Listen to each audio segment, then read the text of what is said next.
c'est une joie de vous voir et à ceux qui nous suivent en ligne aussi, bienvenue en ce service spécial, un service différent, mais qui veut refléter ce qui nous anime, nos valeurs fondamentales en tant que peuple de Dieu. Et ce matin, donc, comme Jim l'a souligné, comme nous vous l'avons communiqué cette semaine, nous voulons prendre un moment pour nous placer à nouveau devant le Seigneur et nous placer devant ces liens qui nous unissent, qui nous lient les uns aux autres, et nous rappeler le type de vie auquel nous sommes appelés par le Seigneur à vivre. Ces liens sont précieux, ces liens sont importants, et nous avons une façon de les vivre et de les valoriser qui se fait à travers une alliance. Alors avant d'aller plus loin, nous allons prendre un moment pour nous placer devant le Seigneur à nouveau. Prions. Seigneur Jésus, encore merci. Merci pour la vie qui nous anime, pour ton amour qui nous transforme, pour ta grâce qui nous fortifie, pour ta sagesse et ta parole qui nous dirigent. À nouveau ce matin, ton peuple réuni se place devant toi, veut recevoir, Seigneur, cette eau vive, cette grâce, cet esprit qui renouvelle jour après jour et nous transforme à ton image. Tu es l'être le plus beau, le plus glorieux. Et nous sommes tellement heureux de te connaître et de pouvoir te rendre ce culte. Alors merci de travailler nos cœurs encore et nos pensées ce matin. Amen.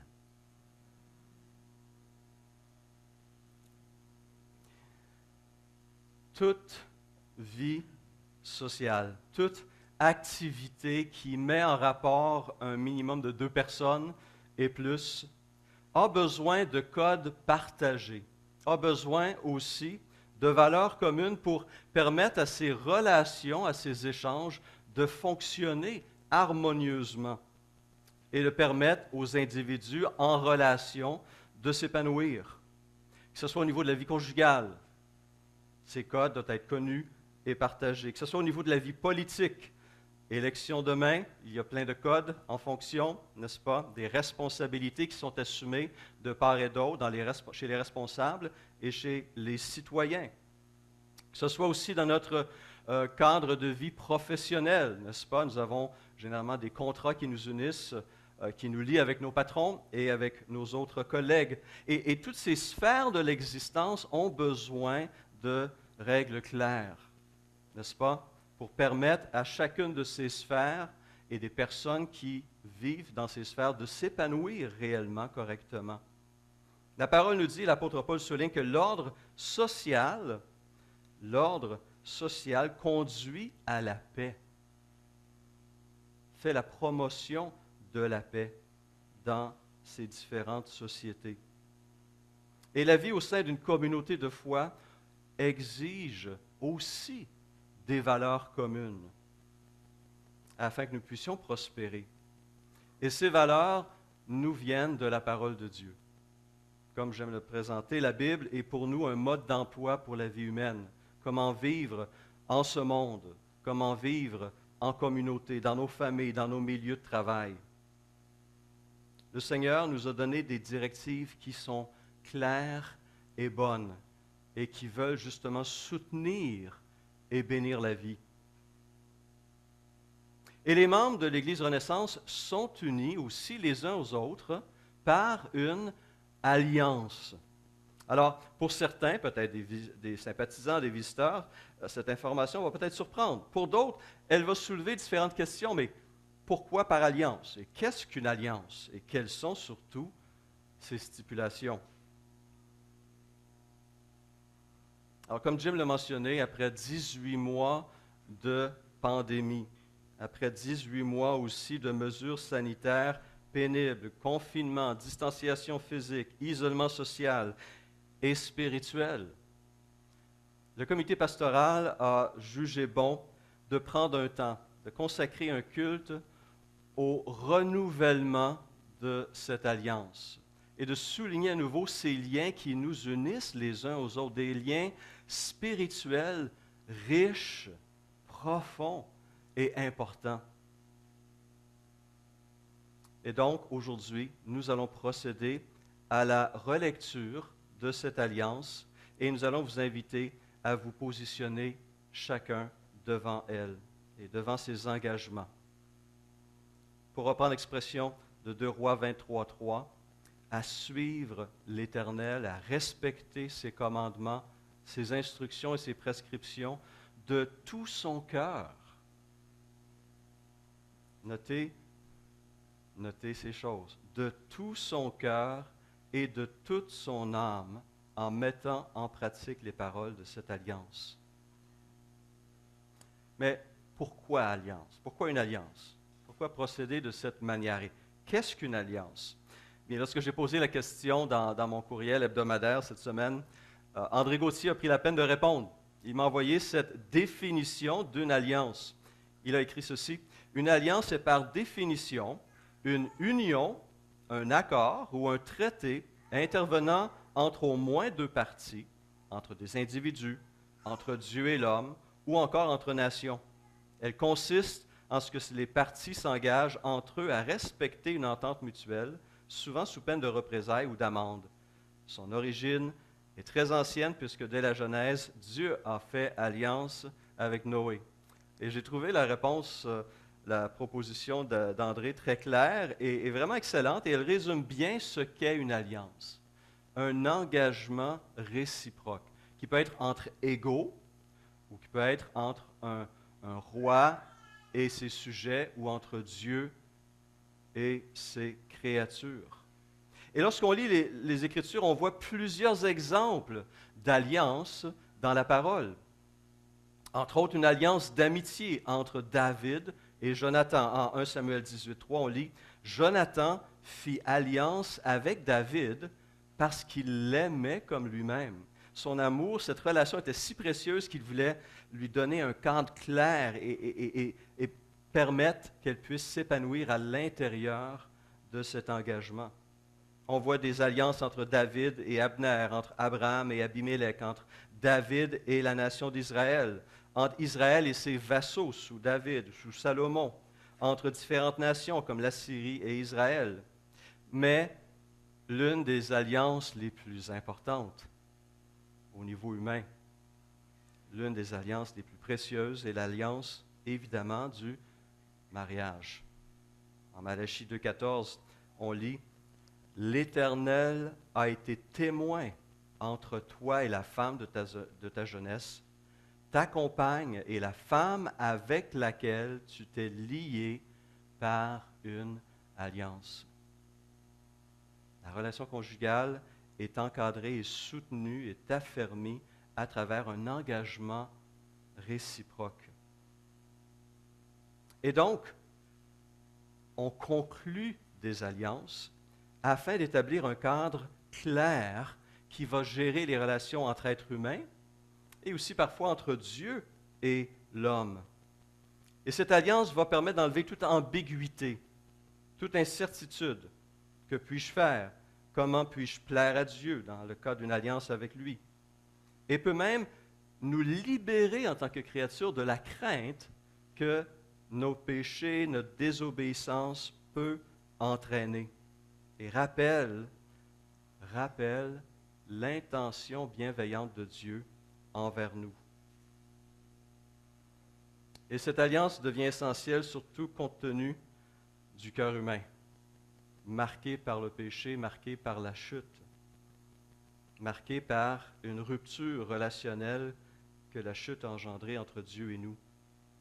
L'alliance qui vient de Dieu, qui est de l'initiative divine, permet à nouveau une réconciliation et un renouvellement de la relation avec notre Créateur. Et cette alliance que Dieu a faite avec nous est bel et bien une alliance de grâce. Elle est de l'initiative divine et est une manifestation claire de sa bonté et de sa fidélité envers nous. Et nous trouvons tout au long de l'histoire du salut diverses alliances que Dieu a faites avec l'homme. André a mentionné par exemple l'alliance avec Noé qu'on retrouve en Genèse 9:9. On peut penser aussi à l'alliance avec Abraham en Genèse 17. On peut penser à l'alliance que Dieu a faite avec David dans 2 Samuel 7. Et il y a bien sûr l'alliance au Sinaï, où l'Éternel, après avoir sorti le peuple d'Égypte, après l'avoir libéré de son esclavage, s'est engagé envers le peuple, a invité le peuple à s'engager à être son peuple et à vivre selon ses lois.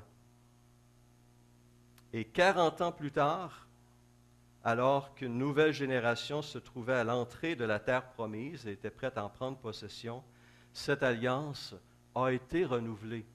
Et donc le renouvellement d'alliance est une pratique que l'on retrouve aussi dans les Écritures. Mais à cause de son cœur tortueux, l'homme n'a pas respecté cette alliance.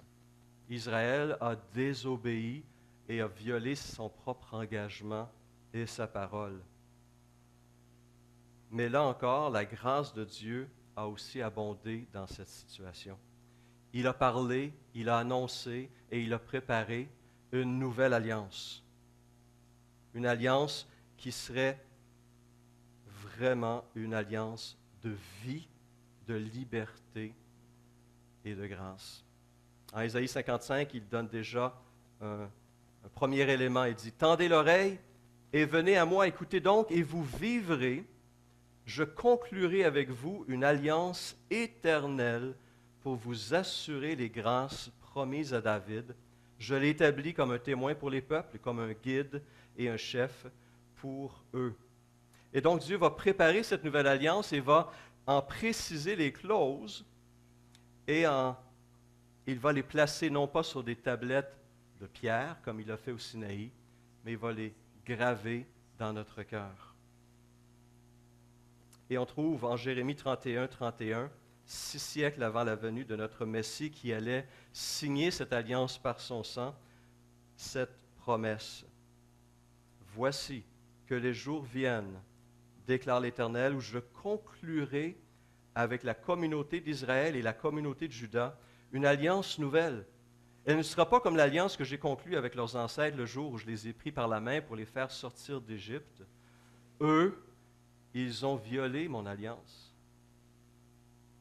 alors que moi, j'étais leur maître, déclare l'Éternel.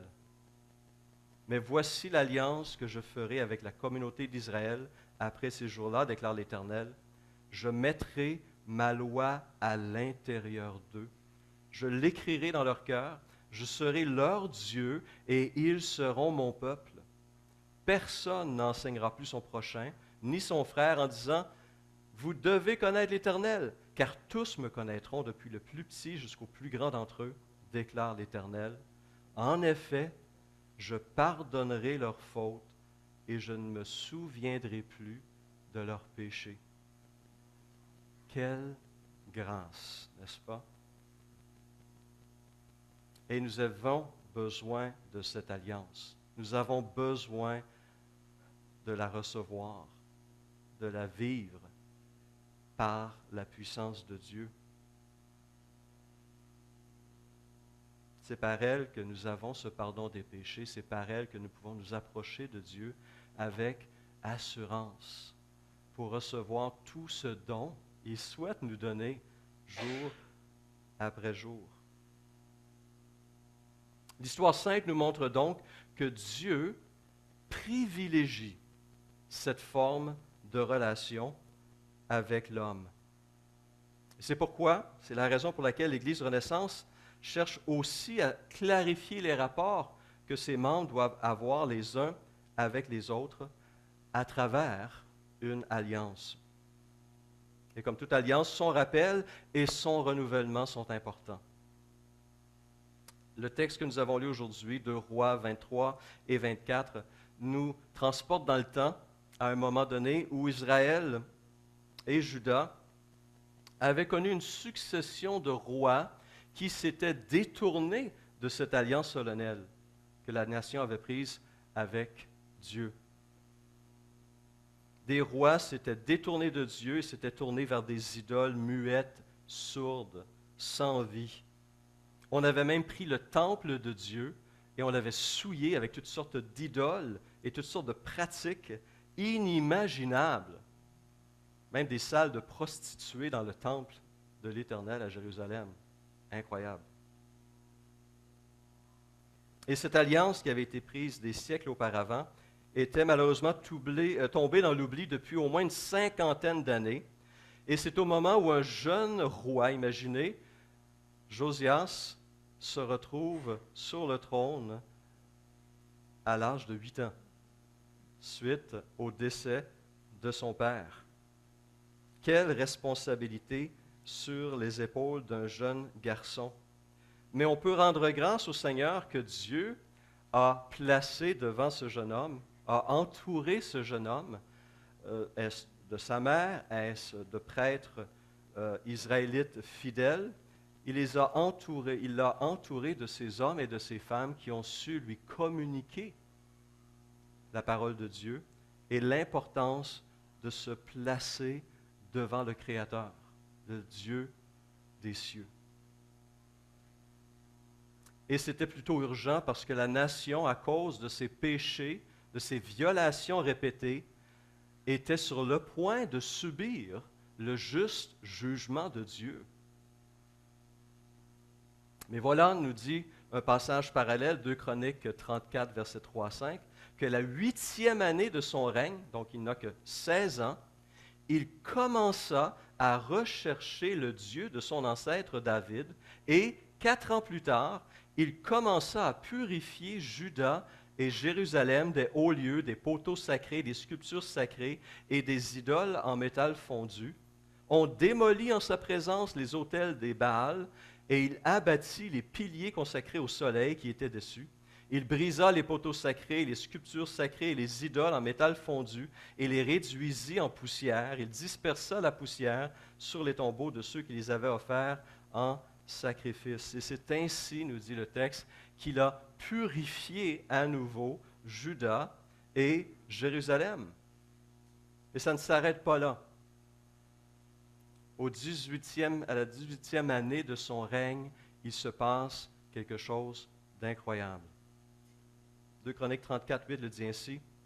La 18e année de son règne, donc il a 26 ans, après avoir purifié le pays, le temple, il envoya Shaphan, fils d'Atsalia, Maaséja, chef de la ville, et l'archiviste Joach, fils de Joachaz, réparer la maison de l'Éternel, son Dieu. Cette maison qui avait été abandonnée, qui avait subi les assauts d'armées et qui avait été pillée de ses biens et remplie de souillures. Il souhaite donc maintenant l'affermir, la restaurer, lui redonner la gloire et l'honneur qui lui revient. Et on lit au verset 14 de 2 Chroniques 34, c'est au moment où l'on sortait l'argent qui avait été apporté dans la maison de l'Éternel que le prêtre Ilkija trouva le livre de la loi de l'Éternel transmise par Moïse. Imaginez, ce livre avait été oublié, mis de côté. Certains se demandent, est-ce que c'était peut-être la seule copie de la loi qui restait, ce livre que Moïse avait dû mettre à côté de l'Arche de l'Alliance, en témoignage, justement, devant le peuple, de cette alliance qui avait été prise avec elle? On ne suis pas certain. Mais la redécouverte de ce livre et sa lecture va changer le cours de l'histoire de la nation d'Israël. L'impact de sa lecture est phénoménal. Josias prend conscience du jugement terrible qui pèse sur Israël et sur Juda. Il est conscient de cette sainte et juste colère de Dieu contre le peuple, et il est atterré et se repent devant Dieu, se place devant Dieu et cherche sa face, cherche à connaître sa volonté dans cette situation-là. Et comme on l'a lu, il a envoyé des ministres consulter une prophétesse nommée Hulda, et Dieu répond. Dieu répond à cette démarche. 2 Rois 22, 18. Voici ce que dit l'Éternel, le Dieu d'Israël, au sujet des paroles que tu as entendues. ton cœur a été touché.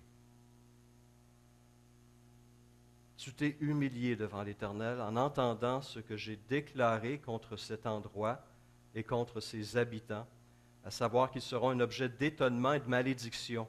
Tu as déchiré tes habits et tu as pleuré devant moi. Eh bien, dit l'Éternel, moi aussi, j'ai entendu cela, dit l'Éternel.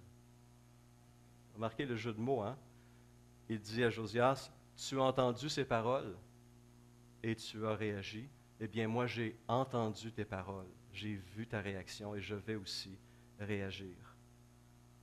Et voici ce qu'il ajoute, c'est pourquoi je te ferai rejoindre tes ancêtres, tu rejoindras la tombe dans la paix et tes yeux ne verront pas tous les malheurs que je ferai venir sur cet endroit.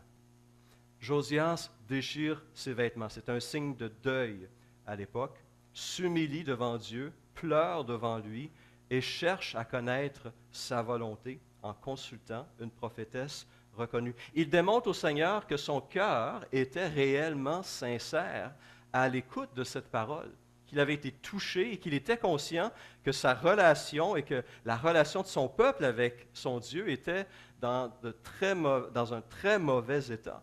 Et le jugement devait s'abattre. Mais son cœur a été touché. Et Dieu a réagi à ce cœur qui s'est humilié devant lui. Et il a reporté d'une génération le jugement que la nation méritait. Et il a permis à Josias de ne pas voir ce jugement s'abattre sur son peuple de son vivant. Alors, qu'est-ce que Josias fait avec cette promesse en main? Est-ce qu'il s'est arrêté là? Non. Il a poursuivi, et comme nous l'avons lu en 2 Rois 23, il a convoqué toute la population, les prêtres, les prophètes et le peuple à Jérusalem, et il a lu à son tour devant cette population toutes les paroles du livre de l'Alliance qu'on avait trouvées dans la maison de l'Éternel. Le roi se tenait sur l'estrade et il conclut une alliance devant l'Éternel. Il s'engagea à suivre l'Éternel et à respecter ses commandements, ses instructions et ses prescriptions de tout son cœur et de toute son âme en mettant en pratique les paroles de cette alliance écrites dans ce livre. Et tout le peuple s'engagea dans cette alliance. Et ensuite, il a poursuivi à la vitesse grand V la purification du pays, la réforme de la vie spirituelle de la nation. Et il ira même jusque dans le royaume du Nord qui avait été amené en captivité, jusqu'à Béthel pour détruire l'autel qui avait été bâti pour rendre un culte au veau d'or.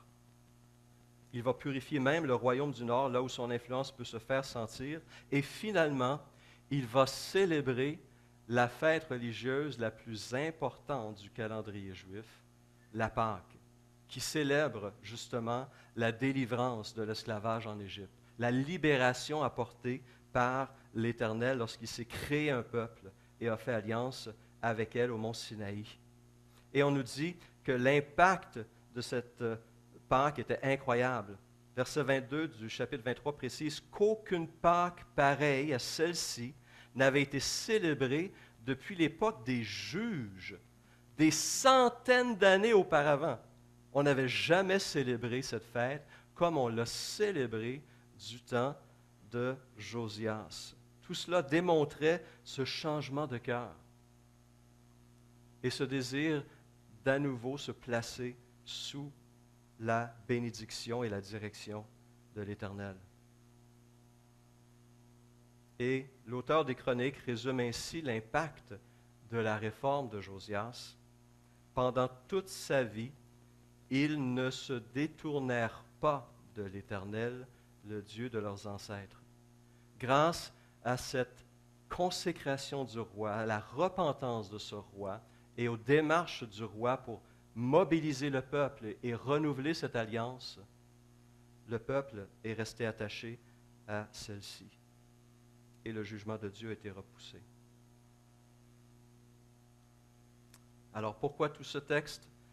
Eh bien, il me parle personnellement. Cette situation qu'a vécue Israël à un moment important de son histoire m'a touché lors de ma lecture plus tôt cet été et m'a fait réaliser que nous aussi, nous avons besoin de renouveler notre alliance. Cette alliance qui nous lie les uns aux autres et au Seigneur. Nous aussi, on a été affectés, peut-être pas par l'idolâtrie, je l'espère bien, mais par les circonstances de la pandémie, par les mesures sanitaires, par des opinions différentes sur ces mêmes mesures sanitaires mises de l'avant. Nos liens spirituels sont affectés et ont besoin à nouveau d'être renouvelés, fortifiés et soutenus dans la prière. Et c'est pourquoi nous vous avons invité ce matin à ce culte spécial. Le comité pastoral croyait qu'il était bon de rappeler cette alliance que nous avons faite les uns avec les autres et devant Dieu. Et que nous puissions dire à nouveau, comme Jim l'a lu tantôt, qu'il est bon, qu'il est doux, qu'il est agréable pour des frères de demeurer ensemble, de vivre ensemble, de se soutenir mutuellement, de prendre soin les uns des autres, de veiller les uns sur les autres, de s'exhorter mutuellement, de s'aimer à l'image de Christ qui nous a aimés. Et on a besoin de se rappeler que ce qui rend ces liens possibles, cette vie commune possible, c'est le sang versé de Jésus-Christ. C'est lui qui a payé le prix incroyable pour permettre non seulement d'être réconciliés avec Dieu, mais aussi de se réconcilier les uns aux autres, parce que nos relations aussi sont affectées par le péché. Et nous avons besoin de nous positionner jour après jour devant le Seigneur pour recevoir de lui ce dont nous avons besoin. Et Christ a payé un prix très élevé pour rendre cela possible. Tite 2,14 le dit ainsi. Il s'est livré lui-même en rançon pour nous, afin de nous délivrer de l'injustice sous toutes ses formes et de faire de nous, en nous purifiant ainsi, un peuple qui lui appartienne et qui mette toute son ardeur à accomplir des œuvres bonnes. Alors, je mentionne souvent dans mes voyages, j'ai eu l'occasion de voyager en Europe, une fois en Afrique, en Amérique du Sud, et bien souvent, le fait que j'étais citoyen canadien ouvrait des portes, rendait les choses faciles. Le Canada, du moins il y a quelques années, avait une réputation positive dans le monde, un impact. Et je dois avouer, j'étais fier de m'identifier comme Canadien. Mais il y a un autre niveau tellement plus important d'identification et de lien qui mérite d'être mis de l'avant, d'être présenté et d'être vécu. C'est le fait que nous sommes citoyens des cieux, que nous avons été adoptés par Dieu, faits ses enfants, et que nous attendons son règne. Et entre-temps, nous sommes appelés à vivre selon les lois de son royaume, ici-bas et pour sa gloire, en témoignage de cette vie nouvelle que nous possédons et de la bonté de l'Éternel. Et c'est pourquoi nous avons été baptisés dans un seul esprit pour former un seul corps, 1 Corinthiens 12, 13, où comme Pierre le dit, nous sommes des pierres vivantes appelées à nous édifier pour former une maison spirituelle, un saint sacerdoce, afin d'offrir des victimes spirituelles agréables à Dieu par Jésus-Christ. Nous sommes appelés à être membres d'un même corps, appelés à vivre dans l'harmonie. Et donc, cette alliance que nous avons reflète, résume ce que le Seigneur Jésus-Christ s'attend de ses disciples. Un engagement clair en vue de l'édification du corps de Christ. Un engagement clair à veiller les uns sur les autres. Un engagement clair à vivre selon les valeurs du royaume devant tous les hommes. Et donc, essentiellement, cette alliance décrit comment notre amour pour Dieu, les uns pour les autres, et pour le monde, doit se manifester.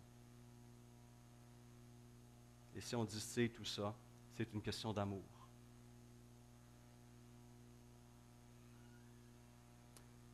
Nous allons donc maintenant procéder à la lecture de cette alliance pour nous rappeler l'engagement qui a déjà été pris par tous les membres de cette communauté et aussi, pour prendre l'expression de Néhémie 2, pour nous fortifier dans cette bonne résolution. Et pour cela, je vais inviter 3 membres du conseil, la présidente Marie-Claude Rocher, le vice-président Denis Bois et la secrétaire France Blackburn, à bien vouloir s'avancer pour faire la lecture devant nous de cette alliance. Et alors que cette alliance est lue, je vous invite, frères et sœurs, à vous lever,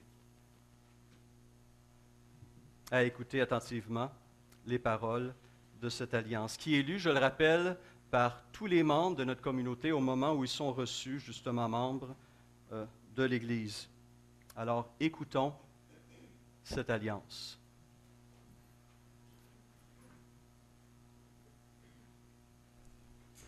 Ayant été conduit par l'Esprit de Dieu à recevoir le Seigneur Jésus-Christ comme Sauveur et Maître, et ayant été baptisé au nom du Père, du Fils et du Saint-Esprit sur la profession de notre foi, nous entrons librement et joyeusement en alliance l'un avec l'autre pour ne former qu'un seul corps en Christ. C'est pourquoi nous promettons, avec le secours de l'Esprit Saint, d'abandonner le chemin du péché et de marcher dans les sentiers de la justice tous les jours de notre vie.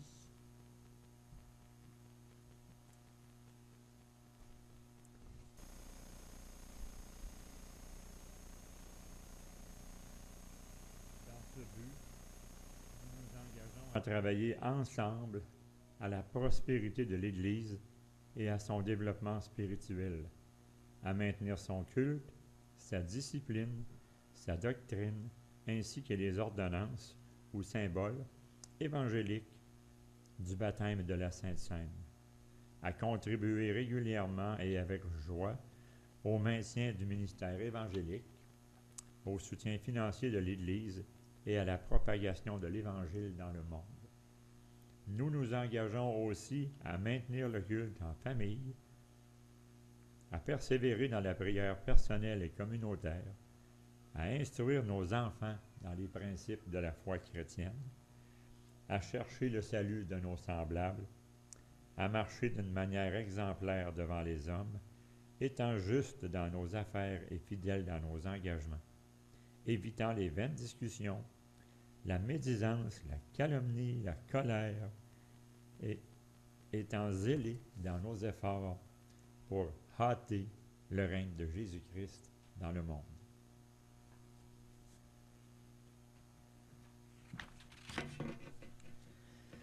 Nous nous engageons, de plus, à marcher dans l'amour fraternel, avertissant nos frères avec douceur et affection chrétienne quand ils s'égareront, et recevant leurs avertissements avec les mêmes sentiments, à nous souvenir les uns des autres dans nos prières, à nous entraider dans la maladie et la détresse, à cultiver la sympathie dans nos sentiments et la courtoisie dans nos paroles, à être lents à nous offenser, mais toujours prêts à la réconciliation, et selon l'exhortation de notre Seigneur, à la rechercher avec empressement. Nous nous engageons encore à ne pas négliger de nous joindre, chaque fois qu'il sera possible, à une Église de la même foi quand nous partirons de cet endroit, afin de pouvoir, en quelque lieu que nous soyons, mettre en pratique l'esprit de cette alliance et les principes de l'Évangile.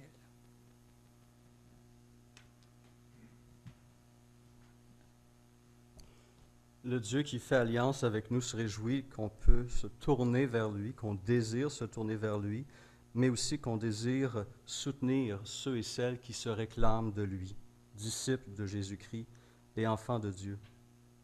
Alors ce matin, déclarez-vous à nouveau mettre votre confiance en Dieu le Père de toute vie humaine, en Jésus-Christ, le Sauveur et Seigneur, et en l'Esprit Saint, source de force et de courage pour mettre en pratique cette alliance solennelle. Si vous êtes d'accord, je vous invite à répondre « Oui, nous le déclarons. » Oui, nous le déclarons.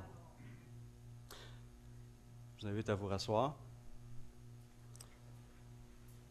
Nous sommes conscients qu'une telle alliance, un tel engagement ne se fait pas à la légère et est très important, très solennel et a des impacts dans tous les domaines de notre vie. Et nous sommes conscients que nous avons besoin du Seigneur, profondément besoin du Seigneur pour la respecter. L'histoire d'Israël nous démontre comment échec après échec ont suivi ces alliances qui ont été faites entre Dieu et son peuple. Mais nous avons quelque chose de différent. Cette nouvelle alliance a été gravée dans notre cœur. Cette nouvelle alliance est fortifiée, vivifiée par l'Esprit qui nous habite et qui nous soutient jour après jour. Mais nous sommes conscients aussi que nous devons, jour après jour, nous replacer devant la croix de Christ et demander sa grâce pour respecter ses paroles. Et c'est pourquoi nous allons prendre un moment maintenant pour prier pour les différents responsables et pour la communauté tout entière en demandant la bénédiction du Seigneur sur les uns et les autres. Et j'aimerais commencer en priant pour le comité pastoral et le conseil d'Église, ces deux entités que vous avez nommées pour diriger, pour conduire cette communauté. Le comité pastoral est formé de Marc Leblanc et de moi-même. Le conseil d'Église est composé de Marie-Claude Rocher, Denis Bois, France Blackburn et Comi Motti. Prions pour eux. Seigneur, nous te remercions pour ces dons que tu as faits à l'Église Renaissance. Tu as mis à part des serviteurs et des servantes. Tu les as équipés pour le ministère de direction et de service. Cette tâche est noble et exigeante. Elle ne peut être accomplie sans ton soutien constant, sans ta sagesse et sans ta grâce. C'est pourquoi à nouveau ce matin, Seigneur, je te demande de remplir chacun de ses frères et de ses sœurs d'un esprit de force, d'amour et de sagesse, afin qu'ils puissent prendre soin de ton troupeau, de plein gré et par dévouement, avec amour et humilité, sous la direction de ton esprit et de ta parole. En Jésus-Christ. Amen.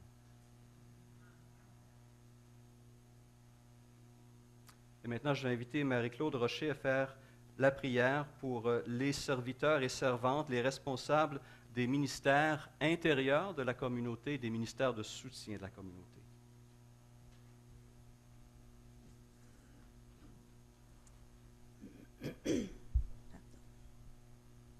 1 Pierre 4,10 Chacun de vous a reçu de Dieu un don particulier, qu'il le mette au service des autres, comme un bon gérant de la grâce infiniment variée de notre Dieu. Frères et sœurs, en simplifiant un peu, on peut dire que dans une église, il s'exerce deux types de ministères, ceux qui nous rapprochent de notre Dieu et ceux qui nous rapprochent de nos frères et sœurs.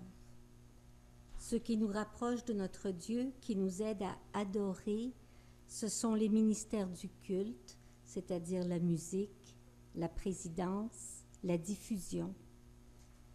Les ministères de l'enseignement, c'est-à-dire les jeunes, l'éducation chrétienne, l'école du dimanche, Je renais, les groupes vie, les études bibliques, les ressources documentaires. Ce qui nous rapproche de nos frères et sœurs nous aide à aider les adorateurs. Donc, la communion fraternelle, l'accueil, l'entraide, les ministères de service, c'est-à-dire le bâtiment, les finances, les communications et la technique. Vous voyez que c'est vraiment la grâce infinie, variée de notre Dieu. Pour chacun de ces ministères, il y a le ou la responsable et il y a l'équipe, tous essentiels, depuis les preneurs de décision jusqu'aux exécuteurs des moindres détails. La grâce infiniment variée de notre Dieu. Prions. Seigneur, avant toute chose, nous voulons te rendre grâce, te rendre gloire, le privilège de servir et le privilège de le faire en toute joie et en toute liberté et en tout respect. Seigneur, merci pour ce privilège. Ton Église à Renaissance est reconnaissante pour la diversité des dons. Cette diversité qui manifeste ta présence, ton empreinte en chacun de nous. Seigneur, ton empreinte créative en chacun de nous. Chacun dans la famille de Renaissance est reconnaissant de pouvoir servir les autres avec dévouement, avec sincérité, avec humilité. Sachant que tout ce qu'on fait, Seigneur, tout ce qu'on fait est par toi et pour toi et avec toi et avec la famille.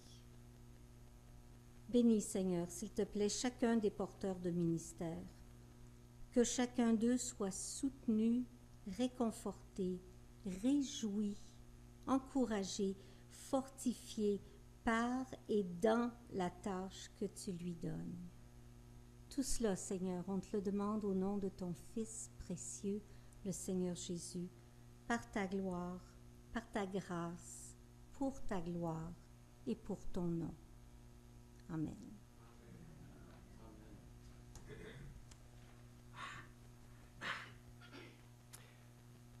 Et nous avons un autre groupe de ministres, de serviteurs, de servantes qui travaillent à nous aider à briller à l'extérieur de ces murs, de permettre à l'Église répartie, disséminée dans le monde, à communiquer la grâce du Seigneur Jésus en parole et en action.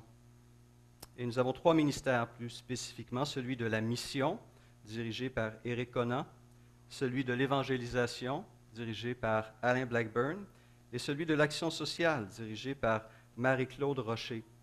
Et à travers eux, nous avons la possibilité, avec nos talents, notre trésor et notre temps, de faire une différence, de communiquer ce message d'espérance, de bénir notre prochain, d'aimer, de communiquer cet amour de Dieu à notre prochain. Donc, nous remercions le Seigneur pour ces hommes, pour ces équipes qui travaillent fort. Et nous voulons à nouveau ce matin les présenter au Seigneur dans la prière. Prions.